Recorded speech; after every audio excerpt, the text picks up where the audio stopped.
Buenas tardes a todos. Mi nombre es Javier Neira, soy periodista jubilado de esta casa, precisamente. Y estoy aquí para presentar a David Álvaro González, que a su vez presentará su libro, Un mapa filosófico del mundo. Yo lo entiendo así, el proceso, pero ya sé que no. Yo sé que debería también decir algo del libro. Diré algo del libro también, ¿no? Pero bueno, fundamentalmente a mí, como nadie me presenta, pues si no sería un proceso infinito, que es muy filosófico eso, ¿no? Que el presentador presenta al presentador. O sea, hay que dejarme ahí. Con lo que dije yo ahora basta. No. Mi autopresentación es suficiente. Vamos a ver.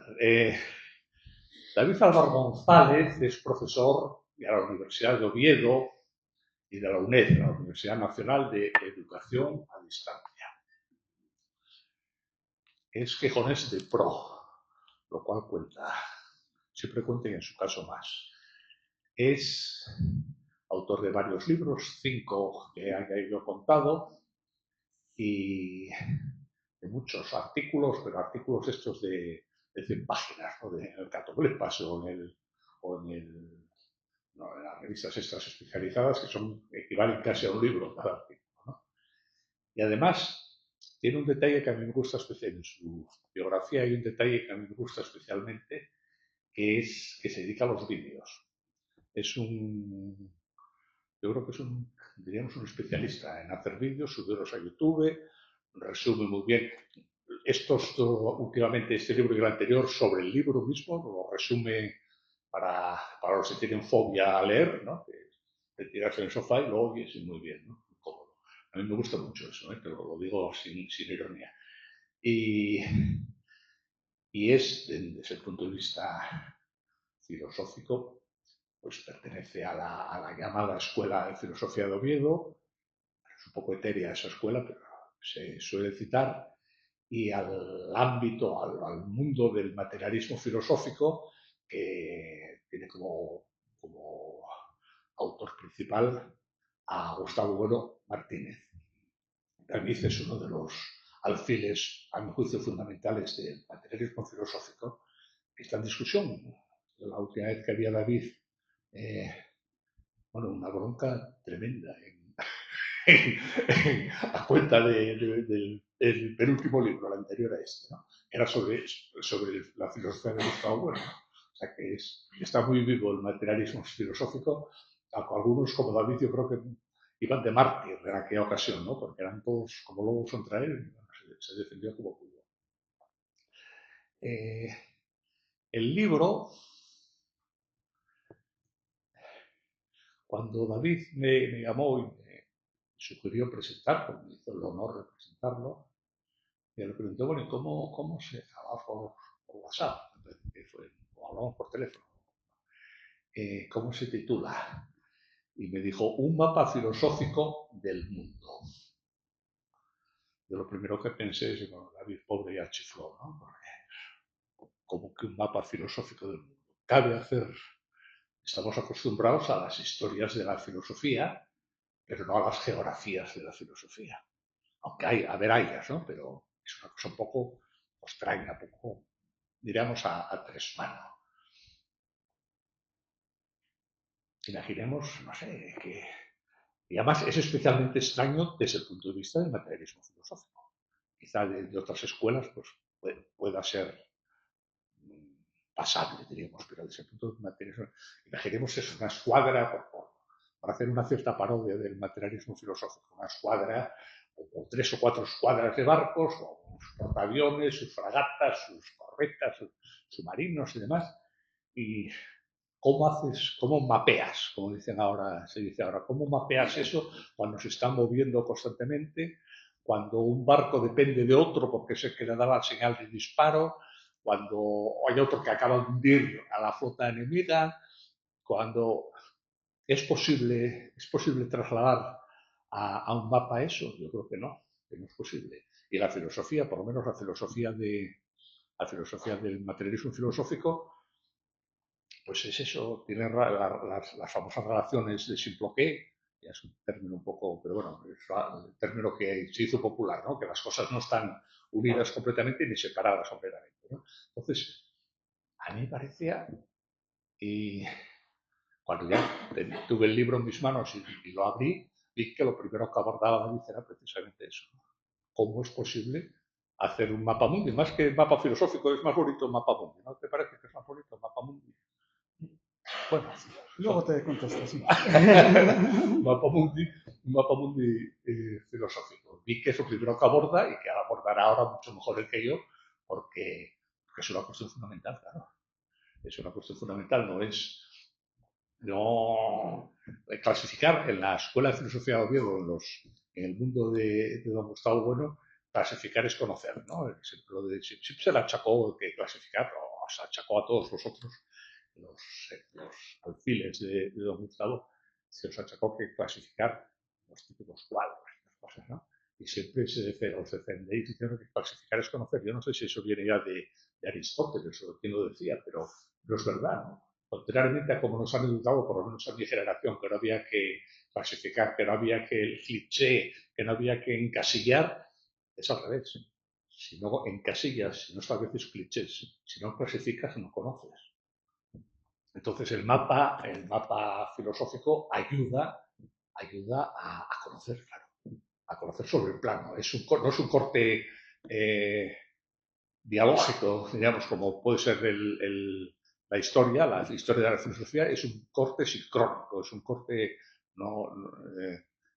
bueno, en el momento, en que, estando así las cosas, ¿no?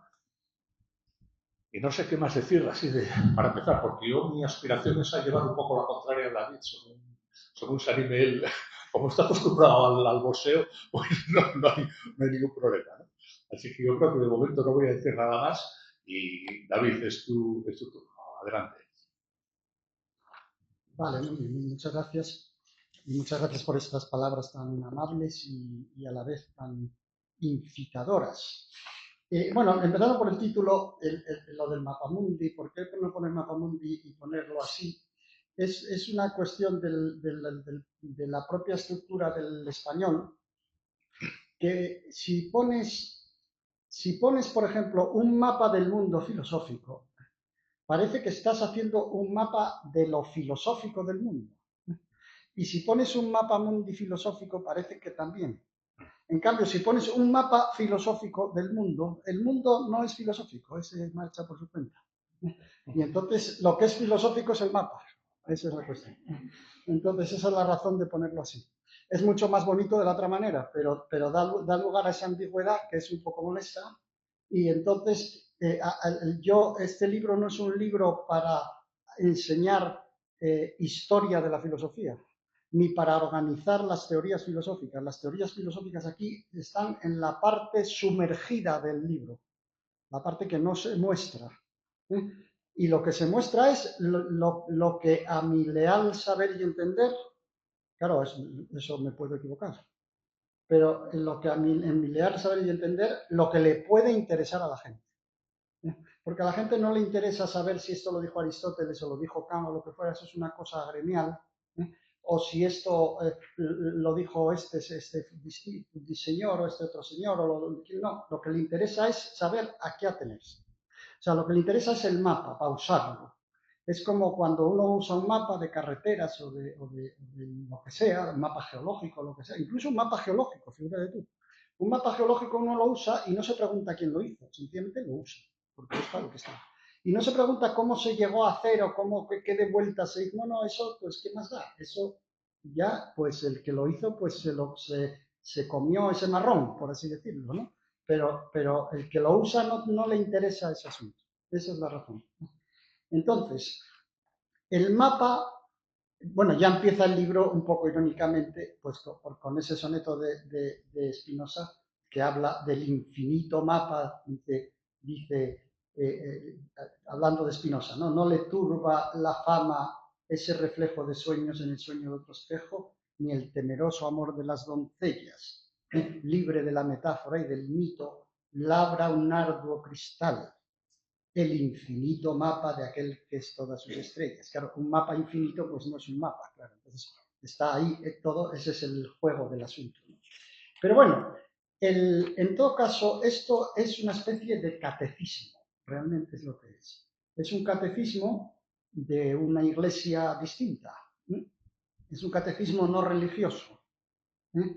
Y lo mismo que un catecismo pues compendia una doctrina, pues esto pues también compendia una doctrina. Mejor o peor, bien, eso ya se puede discutir, pero es lo que hace. Es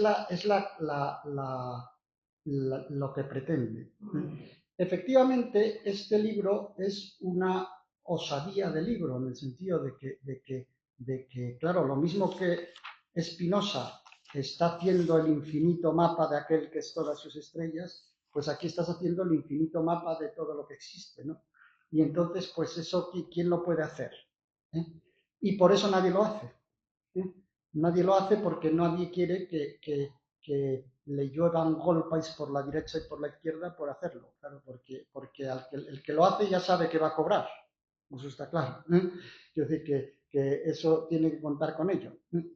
Entonces, por eso pero eso es lo que tiene precisamente de interesante, lo que tiene de reto, y lo que tiene también, pues eso, de obra que está en curso ella misma, porque también el mundo está en marcha, y entonces, pues este libro habrá que irlo, pues eso, mejorando, perfeccionando, completando, corrigiendo, pero el problema es que si no se hace, no se hace esa labor de corrección. Alguien tiene que poner la cara para que le den tortas la primera vez.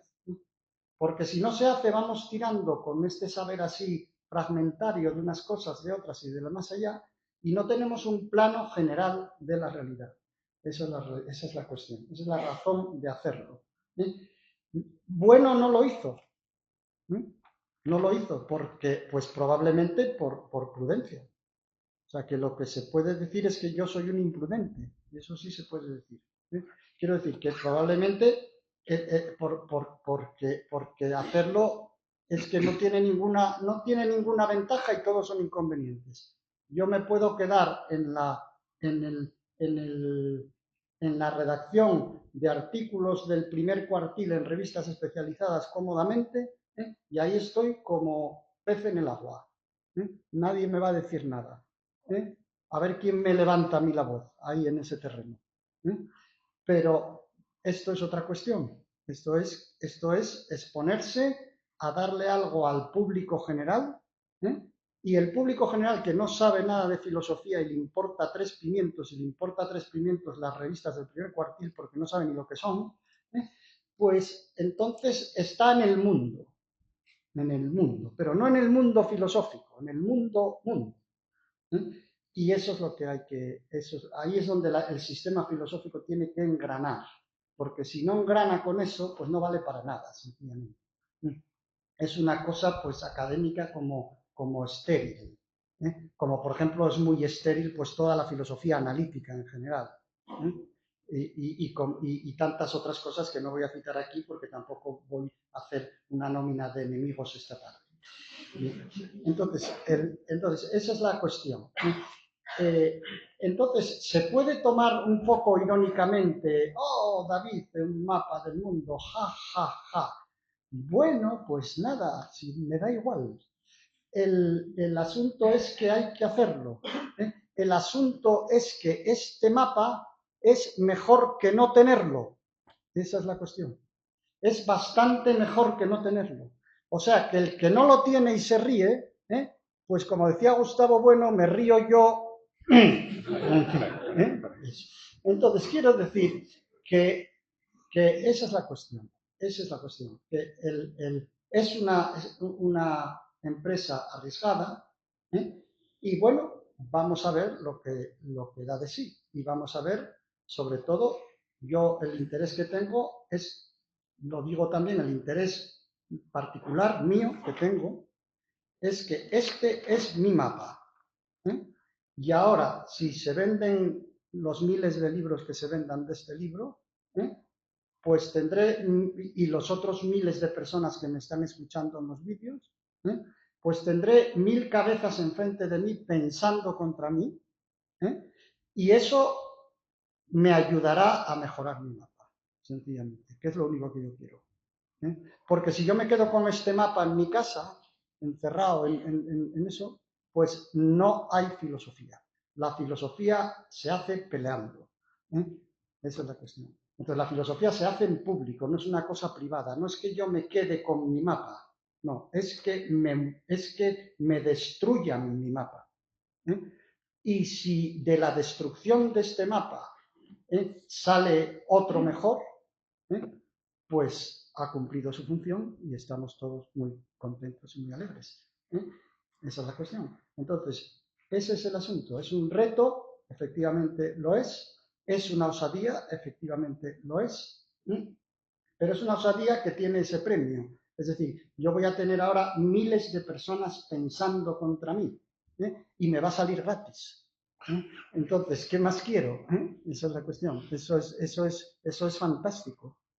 Es fantástico porque es lo que es la filosofía en marcha, no encapsulada y no parcializada. Porque ya digo, es muy cómodo quedarse en una parcela, porque claro, si uno estudia la crítica de la razón práctica de Kant, pues efectivamente, a poco que se esmere, en un año sabe más de la crítica de la razón práctica de Kant que cualquiera en el mundo. Pues muy bien, pues que le aproveche. Pero eso no tiene mucho interés. Para los efectos de la marcha del mundo, entre otras cosas, porque Kant ya es un señor pues de hace 2 o 3 siglos y ya el mundo que él tenía delante no es el que tenemos nosotros delante. Entonces esa es la cuestión.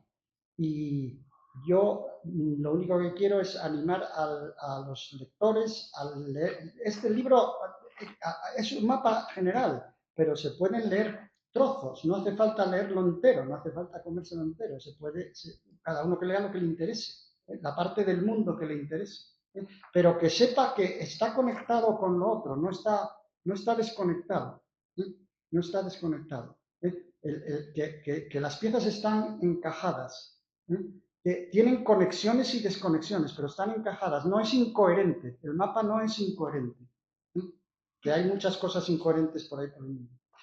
En cambio, este mapa no es incoherente. Uno lo lee y mantiene todos. No dice una cosa en unas páginas y otra cosa en otras, distinta, contraria. No. Es un mapa coherente. Y sostenida esa coherencia. Y luego, otra cosa que tengo que decir también a favor de este libro, para hacerle la propaganda, que es a lo que venimos, porque yo he venido a hablar de mi libro, es que este libro está escrito por mí desde la primera palabra hasta la última. Está escrito en un estilo claro, en un estilo propio, que por supuesto yo no soy Cervantes, ya lo sé, pero bueno, se entiende.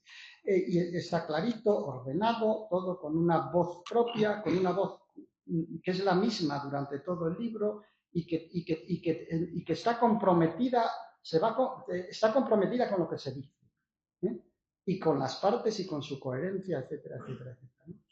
Y entonces yo creo que esto es también una cuestión a subrayar, ¿eh? porque, porque lo que uno se encuentra por la propia estructura del mundo tan compleja que tiene, por la propia especialización a la que de una manera o de otra estamos todos abocados, etcétera, etcétera, pues lo que uno se encuentra es, pues sencillamente, diciéndolo con Ortega, es por todas partes el bárbaro especialista, es decir, el que sabe de una cosa y luego de lo demás no sabe nada, y entonces como tiene un martillo de esa cosa que sabe, con ese instrumento de esa cosa que sabe, todo le parece un clavo. Y entonces así no se orienta uno en el mundo como este.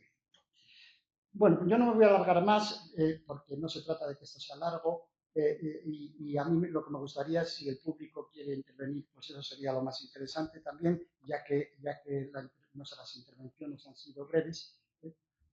Yo voy a decir algo, aprovecho, Perfecto. pues haga el público, antes de que me tapen. Ahora, es un libro de divulgación, cosa que es implícito lo que se estaba diciendo, no tiene aparato crítico, no es un libro académico.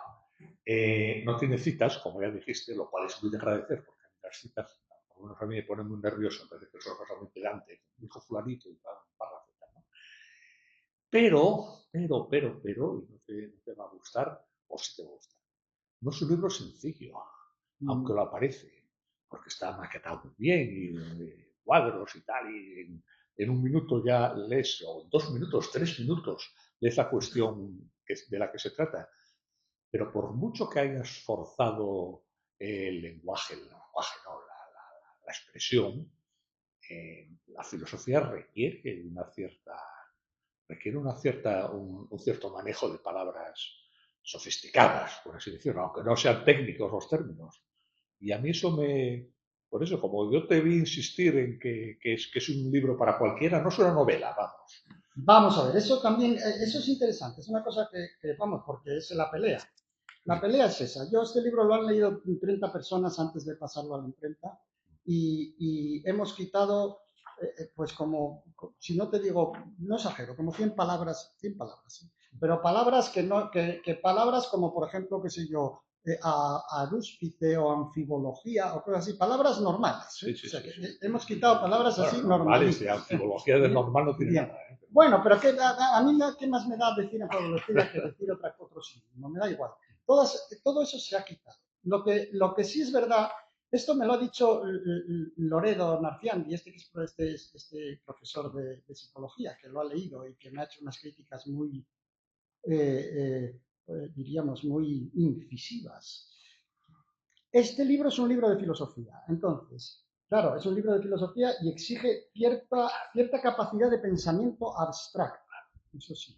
Porque claro, la filosofía es abstracta. Si estás hablando de lo que es necesario y de lo que es posible, qué sé yo, de lo que es real y lo que es ficticio, tal. Bueno, claro, eso son ideas. Entonces, cierto nivel de abstracción tiene.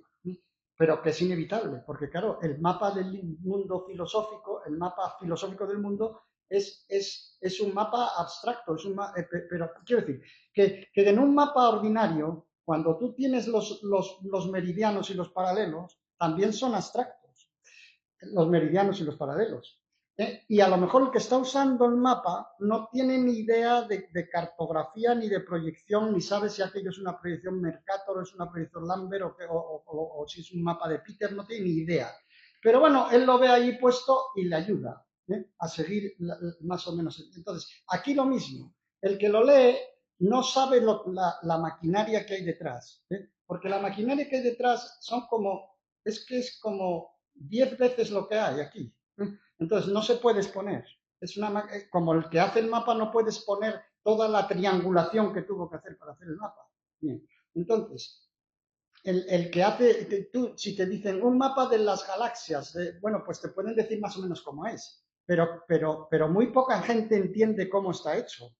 Porque ¿quién entiende la teoría de Henrietta Swan Leavitt, de los que estamos aquí, sobre las distancias cósmicas y las variables cefeiras? Pues a lo mejor 2 o 3 personas de todos los que estamos aquí.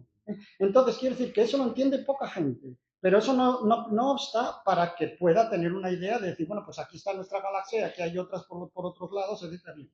Porque el mapa ya te lo dan hecho, no te están pidiendo que lo hagas tú. Entonces, el mapa es abstracto, tiene componentes abstractos. Y luego, otra cosa que es verdad, que también me lo dijo Loredo, es que algunas páginas, tampoco todas, algunas, pongamos una de cada 50, porque él me la señaló, no son muchas. Algunas páginas son un poco densas, o sea, tienen demasiada información en demasiado poco espacio. Vale, claro, es que este es un libro que es un mapa filosófico del mundo y tiene 240 páginas. Es que es como si dijéramos el catecismo del padre Astete. El catecismo del padre Astete, claro, es muy denso y muy abstracto también. Y sin embargo la gente se lo aprende y lo sabe. Entonces, soy cristiano por la gracia de Dios. ¿Y por qué quiere decir cristiano? Discípulo de Cristo, nuestro Salvador, etc. Pues esto es lo mismo. Quiero decir que no hace falta no hace falta entender el porqué de todo, porque el que quiera entender el porqué de algo, pues que lo pregunte, porque yo se lo explico, si estoy encantado. Si a mí si a mí el periodo largo me encanta, o sea, que tener tiempo para hablar, eso que... Oye, y esta letra, esta tipografía de Tirán, parece mentira que haya hecho esta letra tan pequeña. Bueno, eso son cosas que ya no dependen de mí. No dependen de mí, eso ya... El editor sabe lo que vende y cómo lo vende, qué sé yo, no sé, eso no lo sé. Eso no lo sé. Pero bueno, efectivamente es abstracto y a ratos es a ratos abstracto y a ratos denso. Pero también es verdad que a ratos es muy concreto y a ratos divertido. Tiene un capítulo de sexo bastante, bastante irónico. Bien, entonces, y de otras cosas, o sea, que quiero decir que, bueno, tiene de todo, es una, tiene de todo. Tampoco se puede decir que sea árido. Bueno, por lo menos a los que venimos del era bueno, esto nos parece una broma. Bueno, pues entonces damos la voz al pueblo. ¿Quién quiere decir algo? Adelante. Hable alto, por favor. Si ¿Me oye, no? Sí, sí. Yo tendría dos preguntas. La primera es, ¿por qué ese título, utilizando la metáfora del mapa, y no uno más clásico de la filosofía como es la visión del mundo o la cosmovisión? Y la segunda pregunta es, me parece que toda reflexión filosófica, o todo mapa filosófico, responde a un para qué, a un compromiso en el mundo, en un sentido o en otro. Hay momentos históricos en los que estos compromisos parece ser que son muy claros. Entonces me gustaría saber cuál es el para qué del catecismo que acaba de presentar. Sí, pues nada. Felicitándole también por poner la cabeza ahí Sí. para que Sí, pero eso no pasa nada, es divertido. El por qué, bueno, este libro realmente, si yo te puedo contar toda la historia de su génesis, yo lo quería, pero claro, no lo titulé así porque entonces no lo publico. Realmente yo lo había titulado Breviario de Filosofía y en todos mis papeles está puesto así. Luego quise hacer un libro que se titulaba Filosofía para Dummies, de la serie esa de los Dummies. Pero la editorial de los Dummies no me hizo caso.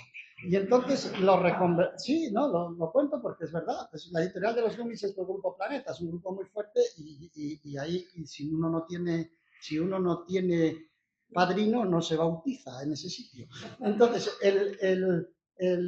sí, aprovecho para decir que la editora de Tirán Lo Blanc, que es María Campo Jiménez, pues sin conocerme de nada, y presentándole yo este manuscrito más o menos, pues sin embargo ella lo vio claro y apoyó el proyecto, de lo cual se lo agradezco mucho. Pero bueno, entonces yo lo convertí en un mapa filosófico del mundo, más que una visión del mundo, porque, bueno, yo creo que es mejor lo del mapa, porque claro, porque esto exige una elaboración, no es solamente la visión, no es solamente algo que se ve, no, es algo construido, evidentemente es algo construido, un mapa es algo construido. Y esto es algo construido, porque es un sistema, es el mapa de un sistema. El sistema está detrás, el sistema no se ve, solo se ve el mapa, porque es lo que le interesa a la gente. A la gente no le interesan las piezas de por dentro, es como cuando uno conduce un coche, la mayor parte de la gente que conduce un coche pues no sabe todas las cosas que hay por ahí funcionando cuando conduce, pero lo conduce, ¿entiendes? Entonces aquí es lo mismo, es el mapa del sistema, es el mapa del sistema. El sistema, si lo hubiera que exponer, pues sería una suma teológica, porque claro, hay que meter la teoría de teorías de cada cosa, y entonces eso pues se hace muy largo. Pero yo lo tengo en mi casa, no está sin hacer. Bien, entonces, o sea, que no es que yo me haya tirado aquí un farol, no, está hecho. La tarea está hecha. ¿Para qué es un mapa? Que esa es la otra cuestión que responde a la vez la primera pregunta y la segunda. Pues un mapa es para orientarse, sencillamente. No es para decirle a la gente lo que tiene que hacer. Porque yo parto de una convicción absolutamente profunda en la libertad individual. Entonces, yo lo único que intento es ayudar a la gente a orientarse. Es decir, que no confunda las cosas.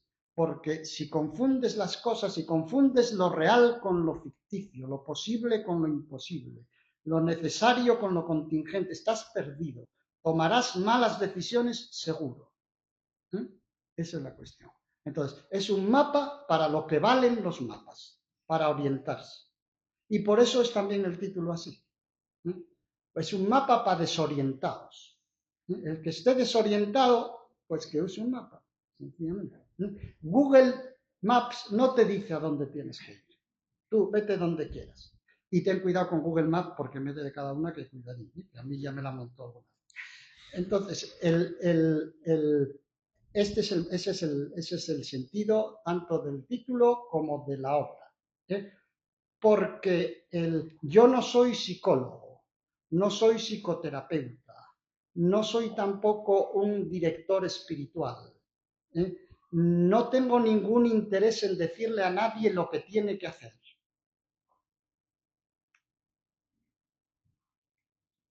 Esa es la cuestión. El mapa del tesoro, ¿no? ¿Eh? El mapa del tesoro. Ya, si lo hubiera, claro. Bueno, más palabras. Nadie se anima.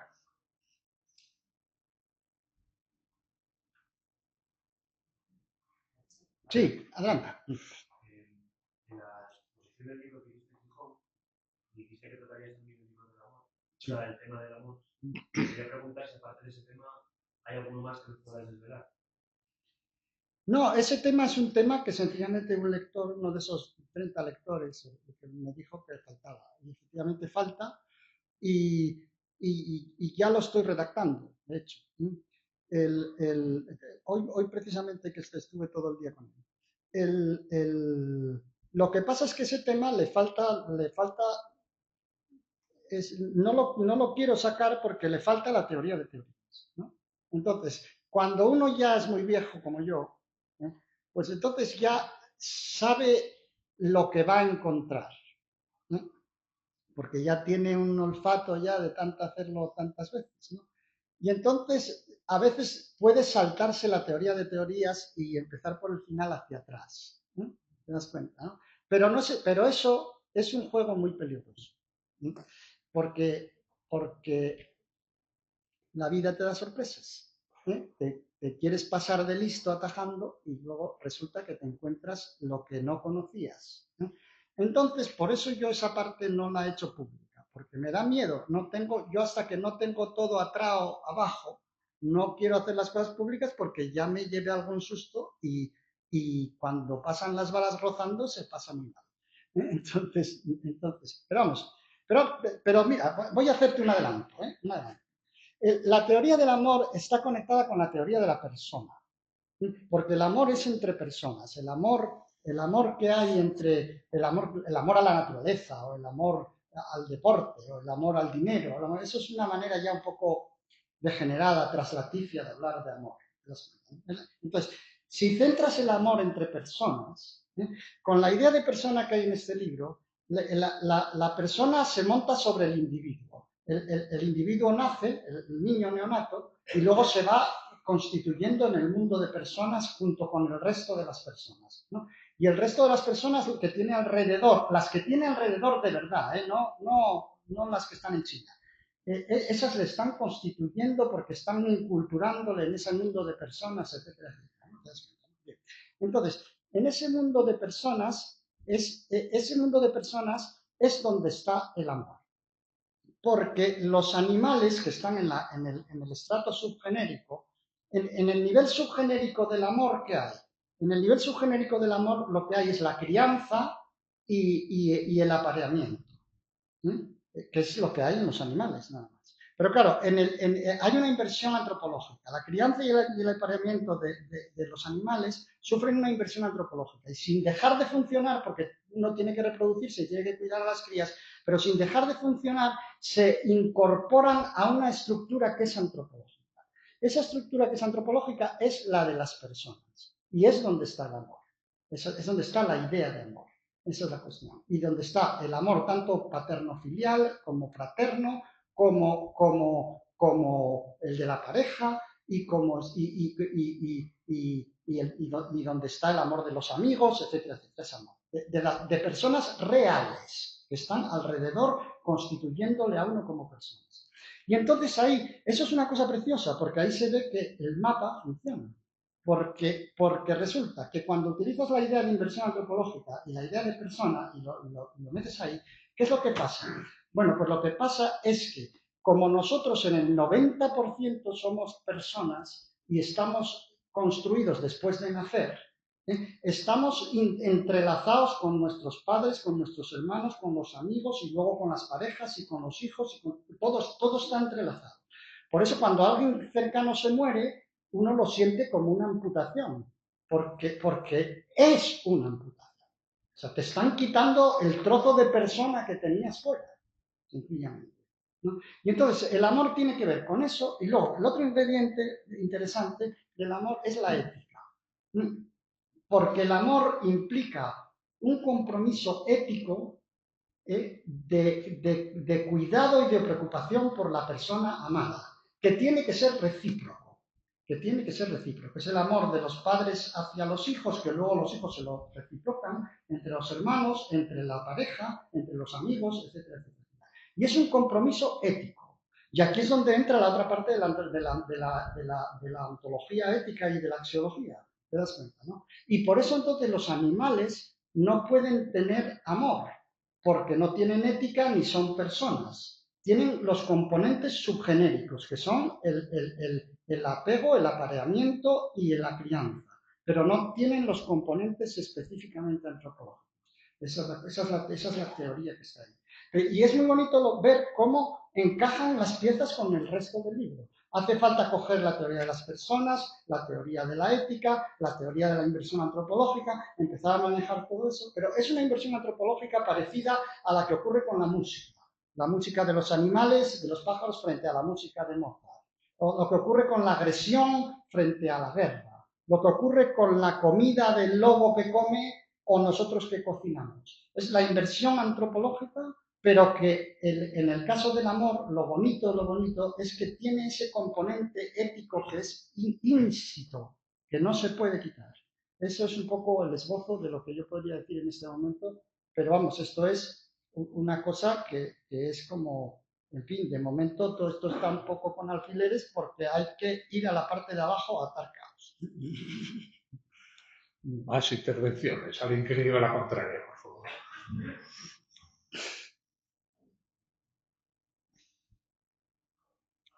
Espérate.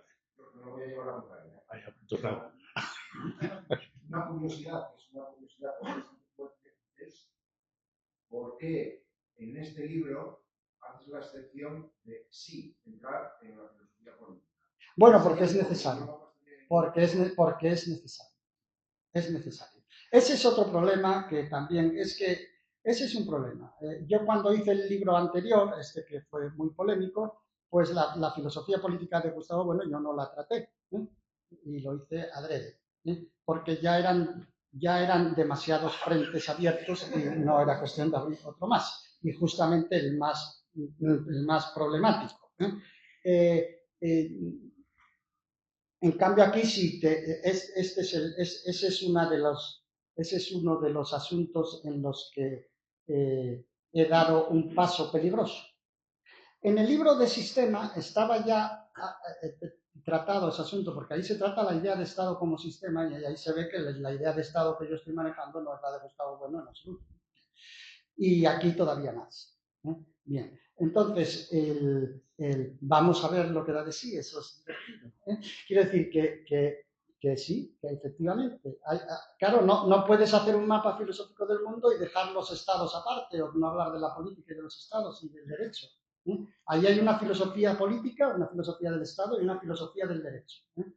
¿Te puede parecer bien, mal, regular? Bueno, pues ya iremos bien, Pero esa filosofía política y esa filosofía del derecho, esa sí estoy yo pertrechado para defenderla. Es decir, que esa no va de farol. Esa es así, seguro. Bueno, o algo parecido, pero bastante parecido. Quiero decir que evidentemente la filosofía de política tiene una serie de cosas muy raras. Muy raras. Por ejemplo, es muy raro que se establezca una conexión entre el eje angular del espacio antropológico y las relaciones internacionales de los estados. Es una cosa absolutamente ininteligible. Entre otras cosas porque los estados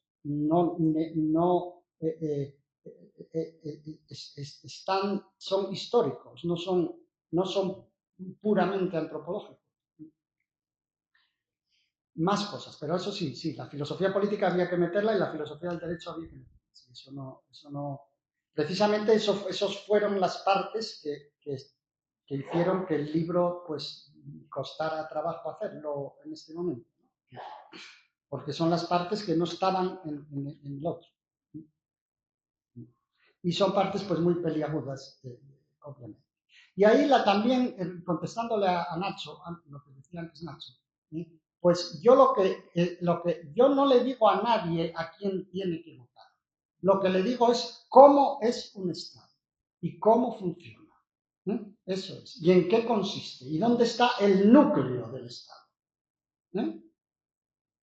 Y con el derecho lo mismo. Luego cada uno que haga lo que le dé la gana. Porque yo no soy aquí el padre de nadie. Bueno, de mi hija que está ahí, pero nada más. Adelante, más palabras. Sí. Al comparar el libro con un mapa para desorientados, me hace pensar, para leer casi cualquier mapa, hay que saber antes, como mínimo, cómo leer la leyenda para el propio mapa. Dice además que en más de una ocasión es denso, es ligeramente complicado y hace falta ser abstracto. Por poner la pregunta de forma burda, ¿puedo yo regalarle este mapa a mi madre? ¿O cuál es el público? ¿Cuál es el público que...? No, quizá que lo conteste Javier, pero vamos, desde luego este libro lo puede leer cualquiera. No digo que vaya a entender el 100%, porque también es un poco como la pregunta que hace Sócrates al esclavo. ¿El esclavo sabe griego? Bueno, pues si sabe griego, pues si sabe español lo entenderá, porque en español está escrito, y en un español que no está nada retorcido. Entonces, ahora, que hay cosas que a lo mejor tenga que leer 2 veces o 3 o lo que sea, que hay cosas que a lo mejor no entienda, bueno, bien, pero será un porcentaje pequeño. ¿Y se lo puedes regalar a tu madre? Sí, porque este libro, ya digo, no hace falta leerlo entero. Cuando uno ve un mapa mundi, pues a lo mejor le interesa más África o le interesa más Oceanía o lo que sea, pero bueno, tiene un poco el mapa general, esa es la cuestión. Y se puede parar en lo que le interese más y en lo que le interese menos. Y lo que no entienda, pues que lo apunte y que me lo diga porque yo lo explico. No, porque en la siguiente edición o tirada o lo que fuera yo lo explico. Si es que para el que lo conoce es muy difícil, es lo que os digo en clase. Tenéis que levantar la mano y preguntar, porque yo no me puedo meter en la cabeza de un chico de 20 años, eso es imposible, yo soy un anciano sexagenario, ¿no? Eso no puedo saltar sobre mi sombra. Entonces, aquello que decía Terenciano Mauro, decía, los libros, ¿cómo era? Los libros tienen hados desconocidos en las cabezas de los lectores. Claro, es que un libro lo lee un lector y yo qué sé, es que depende de qué lector sea, ¿no? Pero bueno, yo creo que este libro lo puede leer cualquiera, de verdad. No es una novela. Pero claro, es que las novelas están hechas para entretener, ya, es su única función. Entonces, es que eso es muy fácil, claro, porque si se trata de ser entretenido, pues uno empieza a contar cosas entretenidas y ya está. Pero aquí no se trata de entretener, se trata de dar un mapa. Entonces eso a lo mejor es un poco más árido, pero claro, porque lo tiene que ser. Claro, es que los que hacen novelas, pues juegan juegan dopados, claro, porque lo único que tienen que hacer es que no cierres el libro. ¿No? Pues nada, eso es una técnica como cualquier otra. Pero yo no puedo estar pensando en eso cuando escribo. Yo tengo que pensar en la estructura de lo que estoy contando. Entonces es como si dices, claro, es que un libro que explica, un libro de divulgación de física o de química, ¿lo voy a entender entero? Pues a lo mejor no, bien, pero partes. Es que no es una novela, claro, no es una novela, ¿no? Pero pues entonces no lo leas. Si no quieres hacer ese pequeño esfuerzo, no lo leas. Pero Pero bueno, pero bueno, de todas maneras, esto es la realidad del mundo que nos toca vivir, es así. Es decir, estas cifras las repito yo mucho últimamente, os las tengo en la cabeza. Un bestseller en español, un bestseller de novela en español, puede llegar a vender un premio Planeta 1 millón de ejemplares. Un bestseller de divulgación de lo que sea, no de filosofía, de lo que sea, en español, que sea el bestseller, es decir, el que más vende, no llega a los 20.000. Es lo que hay. La gente lee novelas. ¿Bien? ¿Por qué? Pues porque no quiere enterarse de cómo es el mundo, lo que quiere es que le entretengan, ¿vale? Bien. Eso, cada uno que haga lo que quiere. Yo en eso no me meto. Don Gustavo presumía de haber disuadido a 15 o 20, no sé cuántos, de que escribían novelas, ¿no? Y iban ahí a presentarle proyectos y le decían, no, Joaquín, déjalo. Sí, ¿Tú disuades también? Pues debe notarse que se haya muerto.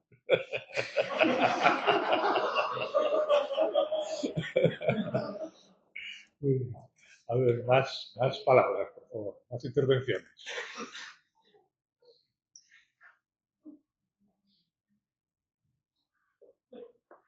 Venga, ánimo.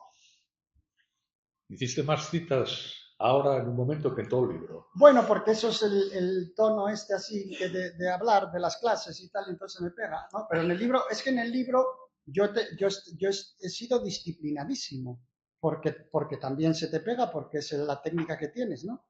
Y las he quitado todas, o sea, todas, o sea, las he tachado todas una detrás de otra. O sea, ha sido disciplina pura. Disciplina pura. O sea, no hay citas, son las ideas desnudas, nada más.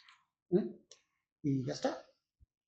Porque no se trata de explicar historia de la filosofía, se trata de dar un instrumento para orientarse en la realidad del presente. Eso es. Bueno, pues última llamada. Alguien tiene que decir algo, quiere decir algo, opinar, maldecir, lo que sea, ¿no? A ver, adelante. Al lector que usted se dirige es porque tenga interés en su ámbito personal, familiar, provincial o nacional, europeo o cualquier mundial. Es decir, hay personas que se preocupan de lo cotidiano, de cómo está la vida del pescado, el hotel, el viaje, la gasolina. Otros van más lejos. Entonces, como había no recuerdo, un político de Francia que tenía como método, ya sé que suena como una especie de lema, ¿no? Que decía, a Dios está Dios, abajo del plano del mundo, porque lo que llamaríamos antes la patria, y luego está la familia, como pequeña grupo. Entonces, el libro, como es una geografía, un mapa, qué ámbito llega a la estratosfera, a la prehistoria, al Homo sapiens, o sea, para qué público, el público, qué interés aprende, qué aprende, o sea, qué descubre en ese mapa. Porque si yo cojo el mapa geográfico político de Europa o de España, veo el mapa de España, veo que hay comunidades, pero un mapa más concreto me dice geológicamente si hay montañas o lagos. Es decir, eso es lo que yo creo. El mapa que tenga toca la filosofía, la religión, el arte, la historia, es lo que uno aprende. Sí, yo creo que de verdad, lo digo de verdad, que aprenden muchas cosas. Porque el mundo no tiene esa estructura de matrioscas, ni tiene la estructura de las potencias de 10, de ir de 10 en 10 en potencias desde lo pequeño a lo grande, no. Tiene una estructura mucho más intrincada.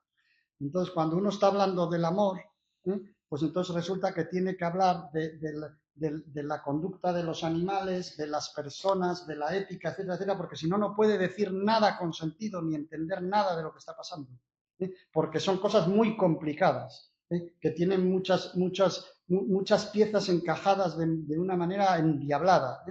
Entonces, aquí, pues por ejemplo, entender qué son las ciencias, qué son las técnicas, qué son las artes, qué es el derecho, qué es un Estado, pues qué sé yo, qué son las religiones, qué es la sexualidad humana y toda su diversidad, etcétera, etcétera, ¿no? ¿Qué es la ética? ¿Qué es la naturaleza? Todo eso. Es que son cosas que dices tú. ¿Y esto afecta para mi vida cotidiana o solamente si soy presidente de China? No, no, afecta a todo, porque es que todo el mundo tiene pareja, tiene hijos, y los tiene que educar, y tiene amigos, y le interesa el arte, o le interesa y está manejando técnica y está manejando tecnología, y quiera o no quiera, porque nadie le pregunta. Y esa es la cuestión. Entonces, si no tiene el mapa de estas cosas, pues va como las ratas en un laberinto, husmeando así por aquí, husmeando por allá, y más o menos orientándose de una manera confusa como puede, porque no tiene el mapa para orientarse, esa es la cuestión. Entonces, yo creo que esto afecta a todo el mundo, porque la filosofía afecta a todo el mundo. No, la filosofía no es una cosa para académicos ni para políticos, no, es una cosa que afecta a todo el mundo, porque todos somos hombres, todos estamos en este mundo, todos estamos en el mismo camino, con las mismas miserias, con los mismos problemas. O sea, que es en la misma cultura, hablando el mismo idioma, que nos rotura la mente desde pequeños, etcétera, etcétera. O sea que no, yo creo que, ya digo, me parece que no es así como usted lo ve, en términos de potencias de 10 o en términos de continentes o lo que sea, que es una manera como geográfica de verlo. No, es que la estructura del mundo no es geográfica. Porque si fuera geográfica, este mapa, en vez de ser un libro, pues sería un dibujo.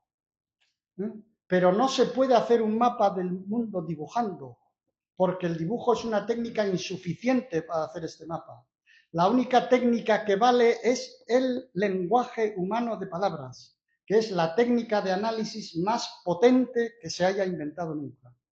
Entonces, solo se puede hacer con palabras. No se puede hacer dibujándolo, como un mapa geográfico. Ese es el problema. Bueno, ¿hay más palabras? ¿Alguien más? Adelante. Quería preguntar una cosa. No conozco el contenido del título, pero quería preguntar si la perspectiva con la que se ha abordado es muy, no sé cómo decirlo, antropológica, o es una perspectiva más amplia que contempla la especie humana relacionada con otras especies, con el lugar en un mundo que es físico, que además tiene esas relaciones y que tiene consecuencias en la sociedad humana. Sí, vamos, eso desde luego. Vamos, en ese sentido amplio total, porque date cuenta, desde que hay ciencia moderna, hace 4 o 5 siglos, la filosofía se convierte en un saber de segundo grado. Y entonces hace falta los conocimientos científicos. Y desde luego, para entender al hombre, los conocimientos básicos de los que hay que partir son los de la biología y la teoría evolutiva, claro, porque si no, no se entiende nada. Y la psicología evolutiva y la etología y todas estas cosas. Es decir, que esto hay que tenerlo totalmente en la cabeza constantemente. Ahora, cuando estaba yo hablando del amor en relación con la conducta de los animales, es que si no lo pones en relación, no sabes de dónde sale, sencillamente. Entonces no sabes por qué tiene una morfología diferente y por qué cambia la morfología. Y por qué los animales no pueden amar. Y por qué no tiene sentido amar a los animales, etcétera. Porque el amor a los animales es como el amor a la naturaleza, es una cosa traslaticia, que bueno, porque los animales no tienen ética, entonces no pueden reciprocar con la ética, sencillamente. Entonces, todas estas cosas es porque yo sé etología y sé evolucionismo y lo estoy aplicando, porque si no, no podría hacerlo. O sea que sí, claro, por supuesto que sí. O sea, el estado del mundo es el estado de las ciencias y el estado de las técnicas y de las tecnologías. Y el estado de las ciencias en ese punto es la biología, la teoría de la evolución, la etología, la psicología comparada, etcétera, etcétera.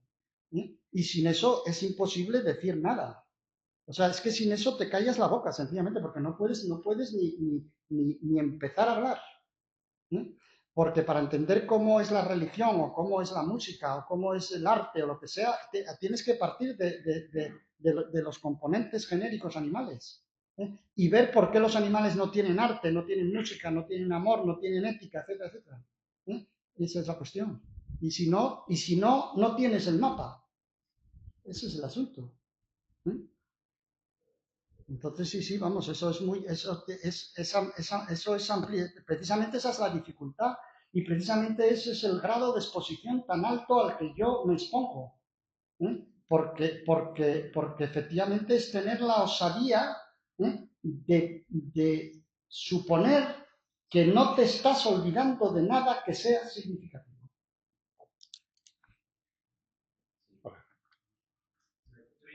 Sí, pero habla muy alto, por favor, para el vídeo. Grita, grita. Bueno, muchas gracias por el libro. Yo después de leerlo, se me ha quedado como un hueco, es cierto que lo he dicho en una parte, pero estaba el hueco de la economía, algo relacionado con Sí.